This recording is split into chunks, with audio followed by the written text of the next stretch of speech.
தொடர்ந்து மகிழ்ச்சியான செய்திகள் கிடைக்கும்.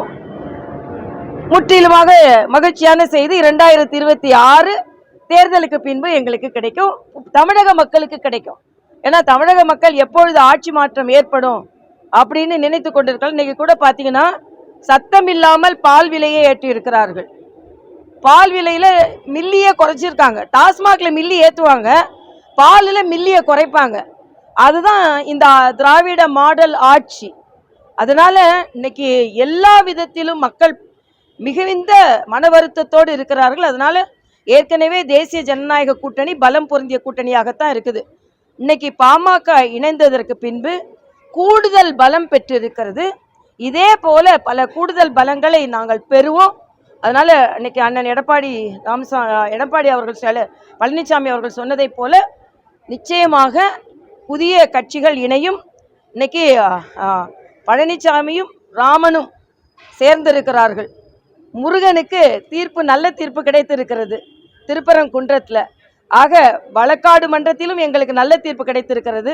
வழக்கமான மக்களிடம் நல்ல தீர்ப்பு கிடைக்கும், ஒட்டுமொத்தமான நல்ல தீர்ப்பு எங்களுக்கு கிடைக்கும் என்பது எனது கருத்து.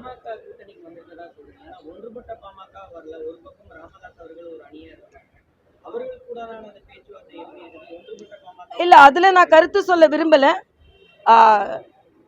பாட்டாளி மக்கள் கட்சி எங்களோடு வந்திருக்கிறது. உட்கட்சி பிரச்சனையை பற்றி நான் பேச விரும்பல, அது அவர்கள் பார்த்து கொள்வார்கள்.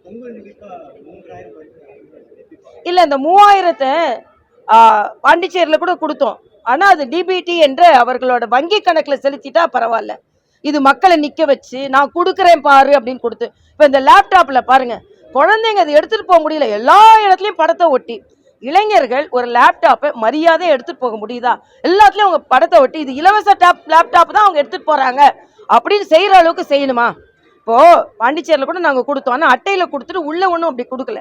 ஏன் இதை சொல்றேன்னா, இந்த அளவிற்கு எல்லாத்துலயும் முகத்தை பதிக்கணும்னு நினைச்சா ஒரு இளைஞர்கள் நாகரிகமாக அதை எடுத்துட்டு போக வேண்டியது தானே.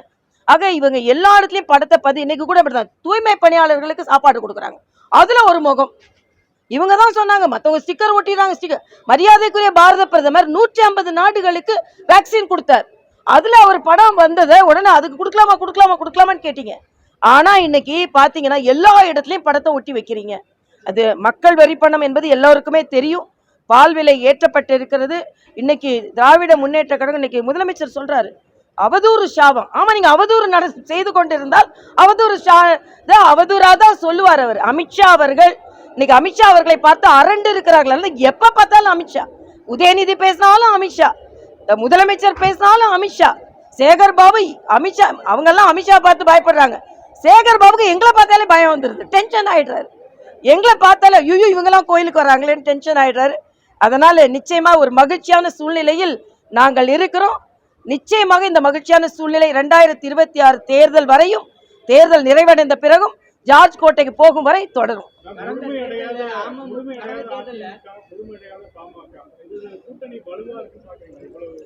அதாவது கூட்டணி அமைஞ்சிருச்சேன்னு சொல்றவங்க தான் யதார்த்தமாக அதிகாரப்பூர்வமாக இயங்கிக் கொண்டிருக்கின்ற கட்சிகள் இன்று நாங்க கூட்டணி வைத்திருக்கிறோம்.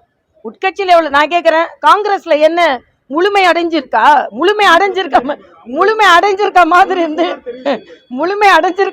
இருந்து மாணிக் தாக்கூர் எங்க இருக்கிறாரு, சகோதரி ஜோதிமணி எங்க இருக்கிறாங்க, செல்வ பெருந்தகை எங்க இருக்கிறாரு? அதே பிரச்சனை எல்லாம் எங்களுக்கு இல்ல. நாங்க வெளியே முழுமையா தெரிஞ்சா கூட அது தெரியுது, இங்க அப்படி இல்ல, தெரியாம உள்ளுக்குள்ள புழுங்கி கொண்டே இருக்கிறார்கள். காங்கிரஸ் இப்ப திமுக கூட இருக்குமா இல்லையா நமக்கு தெரியாது.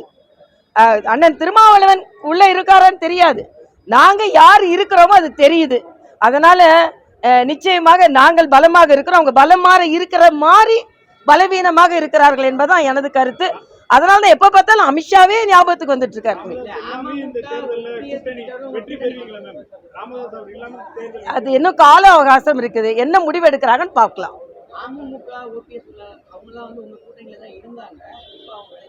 அதாவது இப்போ ஒன்றொன்றா அது எல்லாத்துக்கும் மரியாதைக்குரிய அமித்ஷா அவர்களும் அண்ணன் எடப்பாடி பழனிசாமி அவர்களும் சேர்ந்து முடிவு செய்வார்கள். இப்ப பாமகவும் சேர்ந்து இருக்கிறது. அதனால சகோதரர் ராம்தாஸ் அவர்களும் முடிவு அந்தந்த கட்சி தலைவர்கள் எல்லாம் இணைந்து பணியாற்றுவார்கள். நாங்கள் தொண்டர்கள் அவர்கள் என்ன சொல்வார்களோ அதை நாங்கள் முன்னெடுத்து செய்வோம். இல்ல இனிமே அடிக்கடி போவாங்க, அடிக்கடி சந்திப்புகள் இருக்கும். இதுல என்ன விசேஷம்? அதனால நிச்சயமா அடிக்கடி டெல்லிக்கு போவார்கள். டெல்லி தலைவர்கள் தமிழகத்திற்கு வருவார்கள். திராவிட முன்னேற்ற கழகம் இண்டி கூட்டணி வெள்ளவெளத்து போவார்கள். அதான் வருங்கால திட்டமா இருக்கு. அப்படி ஒரு செய்தி வந்திருக்கு, அதிகாரப்பூர்வ செய்தி வந்தோன்னு சொல்றேன் நான். நன்றி தம்பி.